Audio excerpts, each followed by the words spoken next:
최근 한반도는 북한의 개성공단 문제에 이어서 미사일 발사까지 그 어느 때보다 큰 긴장감이 조성이 되어 있는데요. 그런데 지난주에 북한이 중국에 특사를 보내면서 한반도 상황이 다시 나아지는 것 아니냐는 전망도 나오고 있습니다. 자, 오늘 한반도 문제와 또 육자회담이 과연 열릴지에 대해서 함께 알아보도록 하죠. 아주경제 오세준 기자 나와 있습니다. 안녕하세요. 안녕하세요. 네, 북한과 중국의 관계가 좋지 않은 걸로 알고 있는데요. 지난해 중국 특사가 북한을 방문해서 이 미사일 발사를 적극적으로 만류했음에도 불구하고 북한이 이를 무시했죠. 네, 그렇습니다.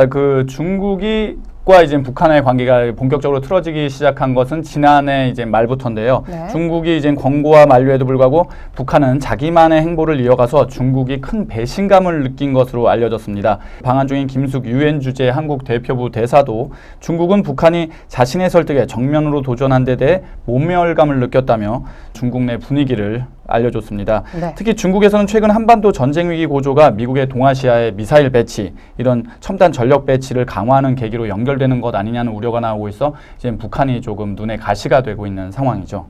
최룡희 특사가 중국을 방문했는데 그 주된 목적이 뭔가요? 네, 사실 이 같은 북중 간의 이제 관계가 이제 소원해지면서 이것을 좀 극복해보자라고 하는 게 이제 북한의 가장 큰 목적이라고 할 수 있는데요. 네. 정부의 고위 관계자도 최룡해 방중이 당 국제부장 등 이런 다른 인사들이 가는 것하고는 의미가 다르다라고 얘기를 하면서 북중 교류 및 관계 개선에 의미가 있을 것이라고 전망했습니다. 최룡해 특사가 가가지고 이제 중국과의 관계를 개선하기 위해서 이제 여러 가지 이제 언급들을 했었는데. 네. 중국도 예전과는 달리 좀 이제 비핵화 원칙 이런 분명한 원칙들을 이제 언급을 했기 때문에 약간의 중국과 북한 간의 그런 어떤 온도차가 있어서 예전과 같은 관계 회복은 쉽지 않을 것이다라는 전망도 나오고 있습니다. 네, 그렇습니다.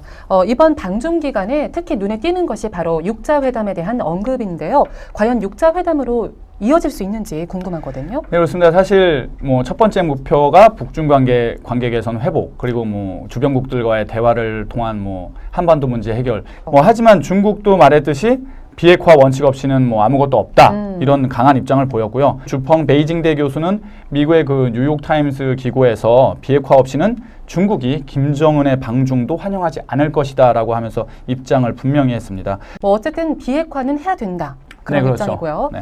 자, 북한이 어제 사실상 공식적으로 우리 정부에 대화 제의를 했다고 들었어요. 네, 그렇습니다. 이거는 두 가지를 보면 네. 개성공단 관리위원회 관계자들과 기업인들이 방북해도 좋다는 뜻을 밝혔고, 또한 개성공단 정상화를 위한 협의 의사도 피력을 했습니다.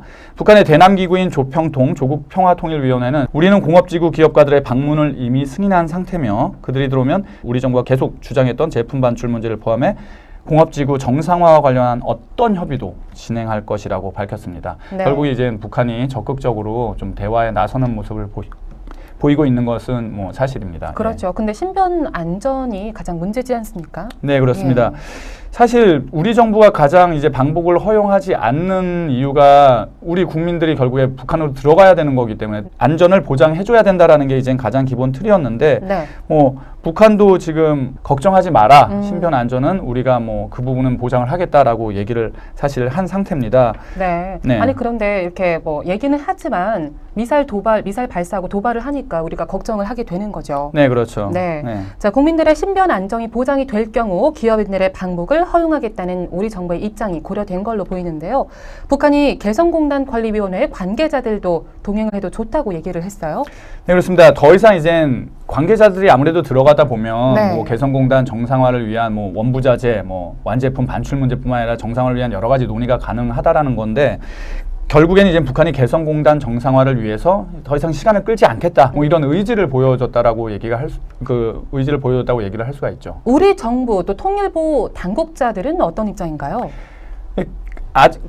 아까도 말했습니다만 우리 정부 입장은 계속 신변 안전과 네. 남북 당국 간 실무회담을 계속 주장을 했는데요. 네. 일단 신변 안전 문제는 북한이 언급을 해서 그거에 대한 우려는 좀 덜어놨지만 민간과의 접촉이 아니라 남북 당국 간 실무회담이 우선이라는 기존 입장을 재확인을 했습니다. 네. 아직까지는 우리 정부와 또 북한 정부와의 좀 의견차가 있기 때문에 불투명한 상황이고요. 네. 한편 정부가 또다시 이 정부의 원칙 북한과의 대화를 하지 대화 않을 시에는 않겠다.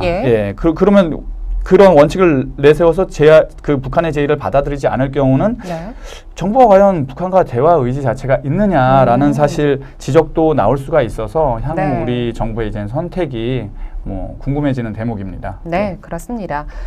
북한의 최롱의 특사가 중국을 방문하면서 한반도의 상황이 좀 나아지지 않겠냐는 그런 전망이 나오고 있는데요. 육자회담 등 다양한 방식으로의 대화를 통해서 한반도의 문제가 하루빨리 해결이 돼야 할 것 같습니다. 향후 우리 정부의 대응 함께 지켜보도록 하죠. 오늘 정보 여기까지고요. 다음 주에 새로운 정보로 찾아뵙도록 하겠습니다. 고맙습니다.